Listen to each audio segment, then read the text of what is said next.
It is. You just put one foot in front of the other.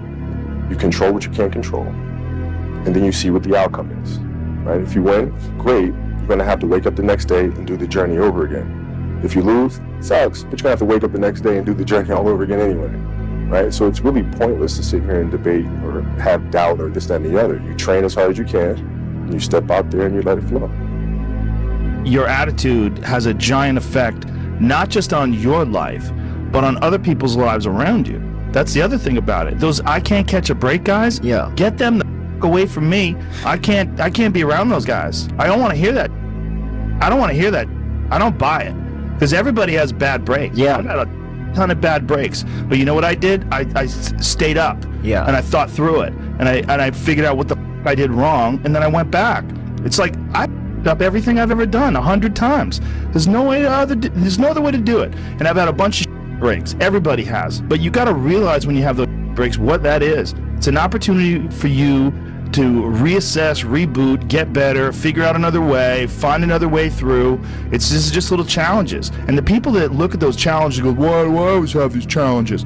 They're cancer. Those people are dangerous to be around. They will rob you of your enthusiasm. They don't give you any fuel. They're the opposite of fuel. Yeah. Like the fuel people, They're the whole the people that are kicking ass, the people that are out there just hustling, always getting things done. The guy, like my friend Jocko, every morning I'll check his Instagram page, 4:30, shows a picture of his watch, get after it. He's out there working out 4:30 in the morning. He does it every morning. Why? Because he doesn't want to. And that's how you do it. You go and get after it. You don't make any excuses. And those kind of guys are fuel. But those I can't catch a break guys, they're the opposite of fuel. They're just pissing on your fire. They're no fun. And then the people that surround them are all idiots. Because only idiots want to be around I can't catch a break guys. Yeah.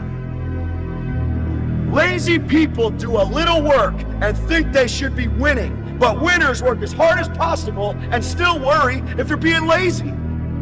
Get back to work. It's time to get back to work. Stop hearing yourself talk. Get off the podcast. Don't be on social media too much. Cut out all the noise. Get back to the mental lab, because that's where the knowledge came from. You know it's worth it. You know it's worth it to have discipline, but you think there's an easier way. You think that it's something that people have. You think that when Jocko's alarm clock goes off, it's like, oh, just like my father taught me, I rise and I shine. You know, like, no. It's like the pillow feels soft and comfortable. Yeah. And the alarm clock is banging on my head and I don't like it. But you know what? I know it's worth it to get up and get after it. I know it's worth it, and you know it's worth it. We all know it's worth it. The unfulfilled potential is the story of most people's lives. It is. It is. And it could have been the story of mine. And I tell a lot of people go, what's your biggest fear in life? And my biggest fear, honestly, was, let's say this. Let's say, I don't care if you believe in God or not. I don't care. So let's just play a game with me. Let's say you're God.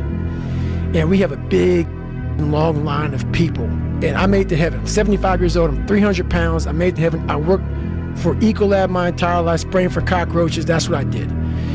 But I'm dead. I'm in heaven now. And you're judging us all now. So we're in line. We're all sitting there in line. You have Adam Brown. He has a big board up. And you're talking to Adam Brown about his life. And you rip it down. And I'm next in line. David Goggins. I see my name. I see all this. And God goes, hey, you say, read this, man. And I'm reading this list. And I'm seeing 182 pounds, Navy SEAL, Ranger School, motivational speaker, changing lives. Okay, man, pull-up record, all this. And I'm like, that's not me, man. And God looks at me and says, that's who you were supposed to be. You are responsible for your life. And if you're sitting around waiting on somebody to save you, to fix you, to even help you, you are wasting your time, because only you have the power to take responsibility to move your life forward. What matters is now, this moment, and your willingness to see this moment for what it is, accept it, forgive the past, take responsibility, and move forward. Tired, 14 days, 13 days, whatever the hell it is, don't mean nothing. Tired is only in the mind. You tell yourself you're tired, you're gonna be tired. I don't get tired. And I realized, man, if I want to be good, I gotta wake up in the morning, I gotta do the extra work. And I gotta show up when other guys aren't. And I've gotta learn, I've gotta continue to be open to learning. You know, focus on what you can control. Focus on what you're getting, not what anyone else is getting. Whenever you get an opportunity, you take advantage of it. You treat it like it's the Super Bowl. You treat it like it's game day. Go out there and treat practice like no one else does. I don't know how to start improving my life. Someone might say that. And I would say, well, you're not aiming low enough. There's something you could do that you are regarding as trivial, that you could do, that you would do, that would result in an actual improvement. But it's not a big enough improvement for you, so you won't lower yourself enough to take the opportunity. Incremental steps. Yes. It's supposed to be hard. If it wasn't hard, everyone would do it. The hard is what makes it great. There is no excuse for not being the hardest worker. Yeah, someone might be bigger, stronger, faster, quicker, younger, whatever else, but there is no excuse to not be the hardest worker there. And when you believe that you had the ability to do something, that the life that you're living right now is going down this direction, you f***ing hate where it is. There is nothing else to do but to change direction. A belief that I cannot go that way anymore, I gotta go this way. And what do you have to lose? You know the outcome if you continue the same. Why not just commit one time in your life to something? See what happens. There are no losers in the world of passion and commitment to something. No one loses there. The losers are the people that sit the starting line and never initiate. And my personal question to you is, why not you? You've got the brains, you can make decisions, you can study the plan, you can change your life, you can grow immensely in the next few years, you can make your dreams come true, you can build a financial wall around your family nothing can get through, you can become healthy, you can become powerful. Why not you? You can't wait for everything to be perfect to start living your life. Because that's what I've done. My whole life has been like that. Inside of me, it has been, as soon as it's all lined up, I'm going to show you myself. As soon as I've got it all looking the way I want, I'm going to show up for you. I'm never going to get to that where everything's okay, where everything looks a certain way. And in the meantime, I'm burning the best time I do have available. I'm burning that candle up. I'm burning this candle down, and I'm saying as soon as it gets bright enough or warm enough in here, I'm gonna show up. But the candle's getting smaller. And as far as regrets and things I wish I would have done differently, of course. Hindsight is 2020, and looking back, of course, who wouldn't want to take another go at something and improve on the first try by doing it again? And then why not do it again and again and again, and why not just do it over and over again until you have it perfect? But the fact is, you don't get that chance. You get one shot at this gig right here. Life. One life. That's all you've got.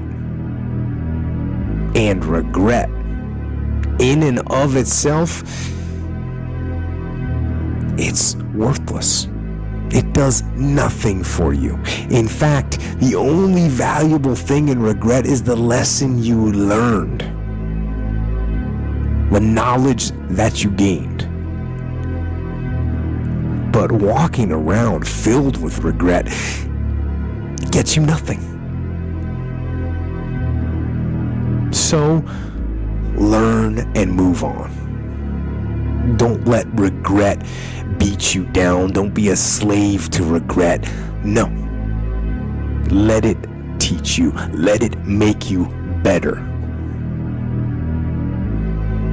Let the fear of regret fuel you to take action today, now.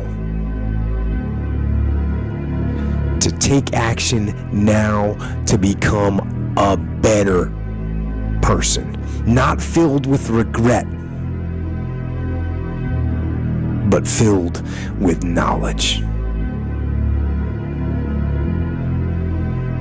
Filled with knowledge and strength and power and filled with life. The longest time in the world is the hesitation between thought and action. 1 second can actually become an eternity. That's how much it can flex. You can hesitate for 1 second to get started on something. A workout, a project, a task, something that you know you should do. You can hesitate for 1 second. That 1 second of hesitation, all of a sudden it turns into 5 seconds. And then 10 seconds. And then 10 minutes. And then just like that, you drifted into the eternity zone. 1 second became an eternity because something that was gonna happen is now never gonna happen, ever. Why is that? Because you hesitated. You hesitated. So don't take that chance. Instead, take action. Take action. A body in motion tends to stay in motion. A body at rest tends to stay at rest. You've had enough damn rest. Go take action. You ask yourself, you sit on the bed and say, okay, man, I'm ready to learn something. Like what's one thing I'm doing wrong that I know I'm doing wrong, that I could fix, that I would fix? It's like, you meditate on that, you'll get an answer. And it won't be one you want, but it'll be the necessary one. Your mind has to be stronger than your feelings. Your mind has to be stronger than your feelings. Think about every poor decision you've made in your life. Gosh, there was more emotion that was involved in it than there was mind. Every single one of them. Think about it. Really was. Your feelings keep you in bed. Your mind tells you, get up. This is yours. You're the captain, you're the master, you're the foreman, you're the general, you're the head. Don't give control of this to nobody, especially the devil. Do not let Satan come in here and function and operate, because he has one mission: to keep you off course, to make you not think it's possible, to make you think that God don't hear you. His job is only to destroy you, to make sure that you don't become what God intended for you to become.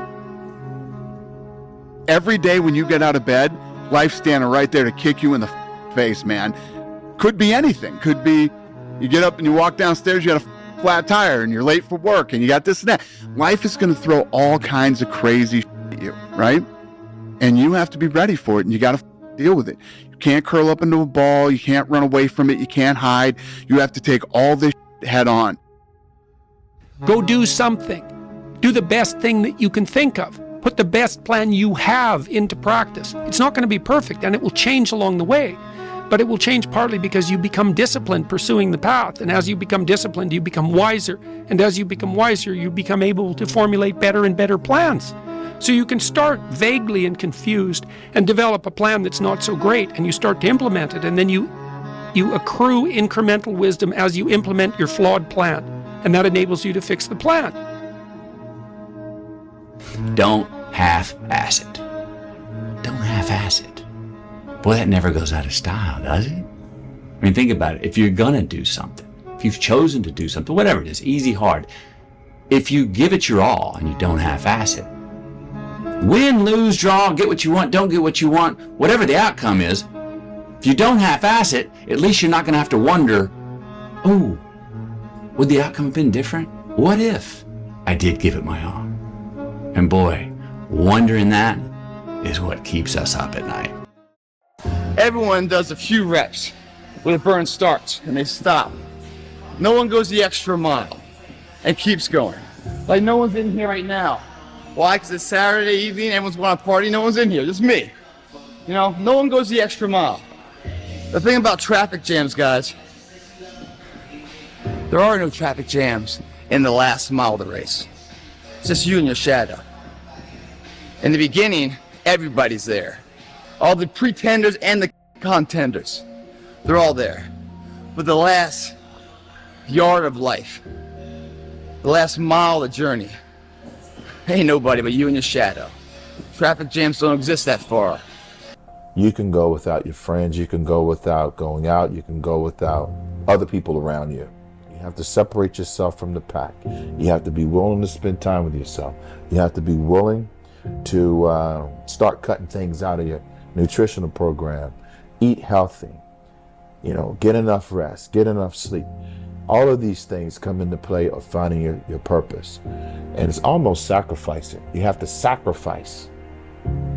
Greater the sacrifice, greater the reward. This is so true. And when you do these things, you'll start seeing that, okay, well, I used to do this. And when you go out and you don't do it anymore, it's very, very clear that you've made the right decision, because your friends will still be doing that. And you'll find yourself that you don't fit in with that crowd anymore. You just don't fit in. I got something to, you know, you'll start getting away from people that are negative. You only want to be around positive. You'll start like not wasting your time on things that aren't productive. And you will start taking your time and energy and putting it into things that you enjoy doing that are productive for yourself. So people always ask me, they say, why is it that you're working out so hard? 5 hours a day, 6 hours a day, and you have always a smile on your face. The others are working out just as hard as you do, and they look sour in the face. Why is that? And I told people all the time, I said, because to me, I'm shooting for a goal. In front of me is the Mr. Universe title. So every rep that I do gets me closer to accomplishing that goal, to make this goal, this vision turn into reality. Every single set that I do, every repetition, every weight that I lift will get me a step closer to turn this goal into reality. So I couldn't wait to do another 500-pound squat. I couldn't wait to do another 500-pound bench press. I couldn't wait to do another 2,000 reps of sit-ups. I couldn't wait for the next exercise, for the next half hour of posing and all the kind of things that you have to do to be a champion. Why not see how much you can earn? Why not see how much you can learn? Why not see how many skills you can develop? Why not see what kind of person you can become? Why not see what kind of influence you can have? Go back to the gym, work, because you have more to show. You understand? Life continue. You cannot live in the past, because pain you're gonna have all the time, uncertainty and constant work, constant work, constant work. Doesn't matter what's happening. It's gonna happen in your life. You have to continue. This is the way I see the life, and football special. Nothing is permanent. And a lot of times you have to learn to perform without motivation. You have to learn to perform without purpose. You have to learn to perform a lot of different things. And that's what people think. They think I need to have this motivation to work out, to study, to be better. So if they don't have it, they just don't do it. And that's where you fail. You have to learn to train your mind well beyond motivation. If you have motivation, that's great. That's some kindling to the fire. All it takes is a little bit of spark, you can burn the whole forest up. But motivation, you have to learn to exist without it.